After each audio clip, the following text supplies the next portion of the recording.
মৰিগাঁও গুলিয়া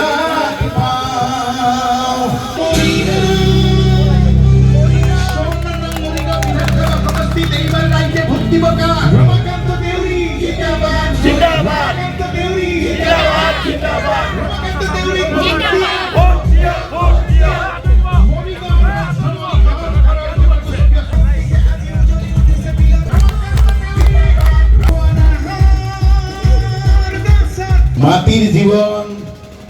মাটিৰ কথা প্ৰকৃতিৰ প্ৰকৃতি এখেতে যুঁজ নলগায় এখেতে নিজে যুঁজ কৰে মোৰ কোনো দল নাই মই ব্যক্তি ভাল পাওঁ ব্যক্তি যাৰ ব্যক্তিত্বই বিশেষভাৱে আকৰ্ষণ কৰিব পাৰে মই সংগীতৰ মানুহ মই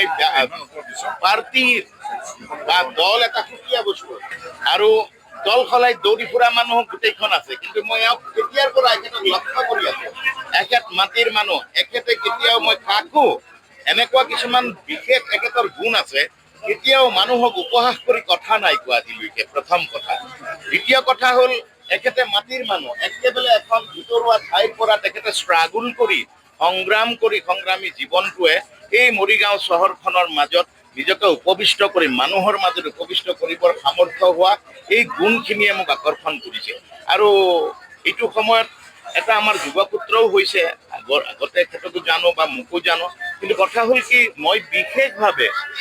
ব্যক্তি বিশেষকে মই ভাল পাওঁ তাৰে এজন ৰমাকান্ত দেউৰী মৰিগাঁও বিধানসভা সমষ্টিৰ গতিকে মই মোৰ ফালৰ পৰা এখেতৰ জীৱন বৃত্তান্ত জীবন চিন্তা দৰ্শন ইত্যাদিবিলাক সামৰি পেলাই এই বসন্তৰ আগত এখেতে যিহেতু যুঁজত নামিছে সেই যুঁজৰ সফলতা বিচাৰি সফলৰ খোজে খোজে মই দৌৰি ভাল পাওঁ সেই সফল ব্যক্তিজন সদায় সফল হ'বৰ কাৰণে মোৰ আশীৰ্বাদ মোৰ মৰম মোৰ স্নেহ মই দিবৰ কাৰণেহে আহিছোঁ ইয়াত আজি মহেন্দ্ৰ হাজৰিকাই গণশিল্পী তেখেতৰ মোৰ জীৱন পৰিক্ৰমাটো উপলব্ধি কৰিছে আৰু তেখেত চাই আছিল সেইকাৰণে তেওঁ কৈছিল যে মই আপোনাৰ হৈ এটা গীত ৰচিম গতিকে সেই গীতটো আপোনাৰ জীৱনৰ পৰিক্ৰমাৰ বিষয়ে কিমান দিন ক'ৰ পৰা কেনেকৈ ষ্ট্ৰাগল কৰিলে তাৰ কাৰণে মই এটা গীত ৰচনা সেইকাৰণে তেখেতে আজি গীতটো ৰচনা কৰি আজি ইয়াতে নিজেই তেখেতে কণ্ঠদান কৰিলে আৰু তেখেতে উপলব্ধি কৰি মই তেখেতক ধন্যবাদ জনাইছোঁ এখেতে যুঁজ নলগায় এখেতে নিজে যুঁজ কৰে গতিকে তেখেত মোৰ জীৱনৰ সংগ্ৰামত হয় এই ৮০ দশকৰ কথা সেই ৮০ দশকৰ কথা জানিয়েই মোৰ হাত প্ৰতিঘাতৰ মাজত কেনেকৈ মই সংগ্ৰাম কৰি আহি আজি এই পৰ্যায় পাইছোঁ সেইটো তেখেতে মোৰ উপলব্ধি কৰিছে প্ৰকৃত বঞ্চিত খাটি খোৱা মানুহৰ কাৰণে সেই ৮০ দশকৰ যিখিনি প্ৰকৃত বঞ্চিত লাঞ্ছিত সেই মানুহৰ সেই ধুমুহা সেই ষ্ট্ৰাগল সেই ধুমুহাৰ কথা তেখেতে চাই আছিল চাই থাকি দেখিলে যোৱাৰ পৰা তেখেতে নিৰীক্ষণ কৰি আছিল মোৰ কাৰণে মই নিজে হৈ গ'লে বেয়া হ'ব তেওঁ নিৰীক্ষণ কৰি আৰু তেখেতে হৃদয় স্পন চুই গ'ল গতিকে তাৰ কাৰণে মোৰ